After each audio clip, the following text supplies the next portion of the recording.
you so much for tuning in. People are getting ready for some holiday travel.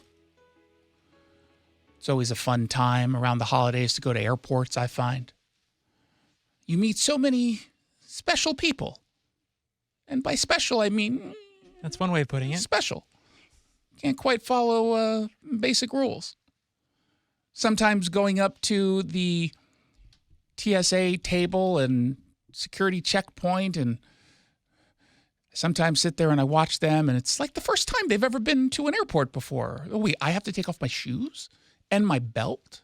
Wait a minute. Next thing you're going to tell me I can't bring this massive jug of water in. If you have TSA pre, though, you don't have to take off your shoes. That's very true.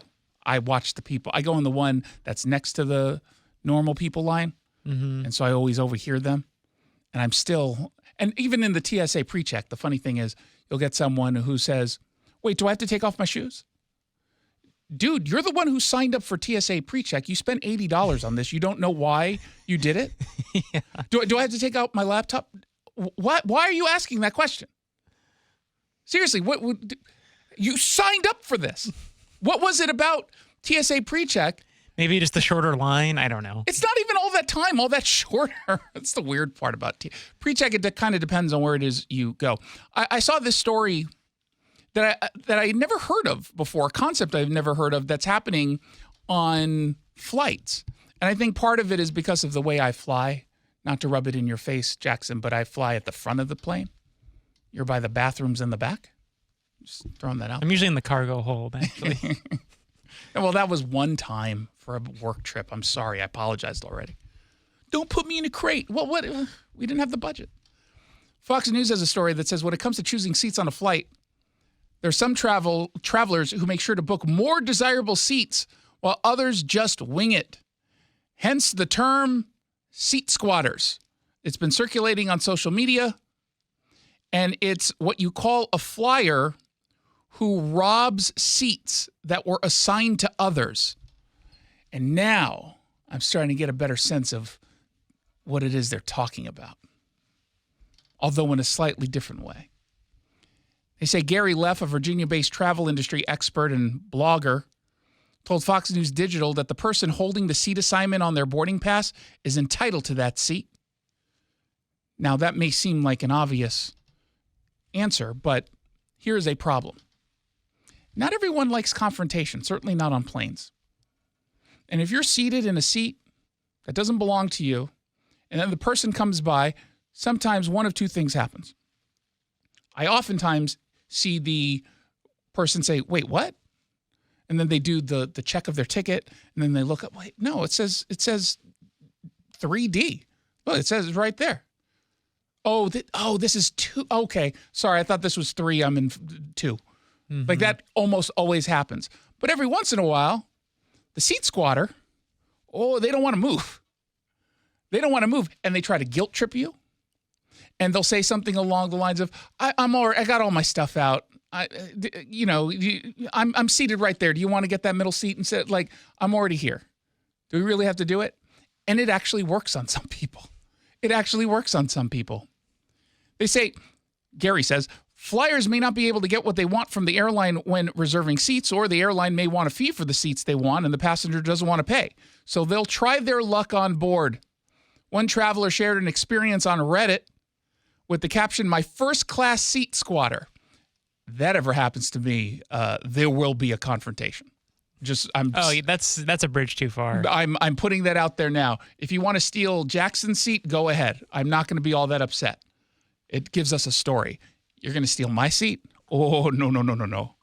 Says, well, after the boarding door closed, an agent approached me and let me know someone didn't show, so they had a first-class seat, 3A, available for me. Score! I noticed a woman in the seat. I figured the computer was wrong and the person originally booked for the seat had made the flight. I approached the attendant just to double-check, and she confirmed that 3A was now assigned to me. Then the Redditor said that, quote, this lady had just seen an open seat in first class and figured she'd see if she could get away with sitting there. Man, I don't think I would be able to get away. I couldn't do that. I would feel so guilty, or just fear that I'd be called out.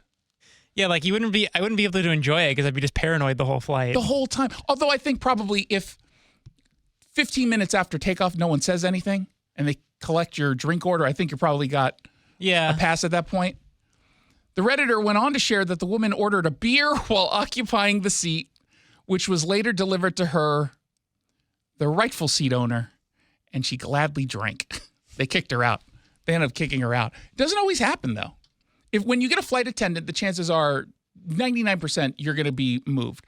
But if you're able to sort of maneuver your way in and just deal with the passenger, there's a possibility that you'll be able to keep it. The thing that is kind of, it's not the same. It's not quite as bad, at least from just a total theft perspective of theft of seat. So it's not a seat squatter. But I think it's more manipulative, and I really hate it.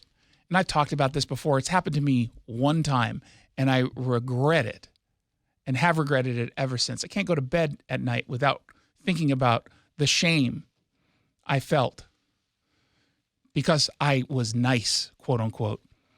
The person who comes to you and says, hey, I'm seated next to you. My husband couldn't get a ticket next to me. He's stuck over there. Would you mind switching seats? I would really appreciate it. It is impossible to say no 99% of the time. It's hard, yeah. It is very, very difficult. Sometimes it depends on who it is that's delivering you that ask. In this case, for me, and it was on the flight home from, where was I? Dallas, I think. And she asked me, it was an elderly woman. It was an elderly couple. They could be dead by the time we land. Yeah, it might be the last time they see each other. Yeah, so I legitimately, and she could tell that I was doing the internal, oh God, do I want to agree to this? And the only positive was that it was first class. You're still getting basically the same service.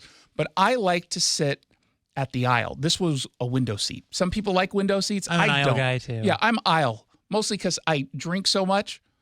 I have to pee all the time. Not booze. I'm not inebriated. God, just getting Coke Zeros and coffee all day. I need to be able to just maneuver to the bathroom without like climbing over someone or just like bugging them so I can go. Because I get irrationally angry when someone seated next to me has to go to the bathroom. Yeah. And I imagine that they're just as angry and irrational as I am. And so I don't like it. I get claustrophobic. I don't like it, but I decided to do it in this case. I've seen someone give up their seat for someone voluntarily because they saw the two people saying, "Oh, I'm seated here. You're seated." Okay, well, and that was, I think, more because she noticed everyone was watching and she wanted to get some extra points. I don't like that. I don't like that at all. Trying to get that Presidential Medal of Freedom. Yeah, I don't like that. And then one time I saw someone give up their first class seat for a military member. He had his uniform on. Oh, I think that's laudable. No, I don't think so. I think it was, again, done so everybody would see it. Well, you knew he was on the flight earlier. Why don't you just go up to him at the gate before going in? Why'd you have to make a big scene out of it? That's what the only reason why they did it was to make a big scene. And even the one thing that sort of pushed me over the edge when I gave up my seat was I saw the flight attendant listening to our conversation. And I knew I couldn't say no because you know that she's going to be, judging me. Spit in his food. Oh, she's going to be judging me the entire time. It was maybe just the old lady who was like privately talking to me. No one else overheard. I'm petty enough to say, no, I'm good. And by the way, there are two people in this, right? There was another passenger you could have went to and asked that person to move. Why'd you pick me? I had the kind face. That can't be it. You must have been an anti-Semite. Right? I'm going to do that next time. Well, because I'm a Jew. You want to, huh?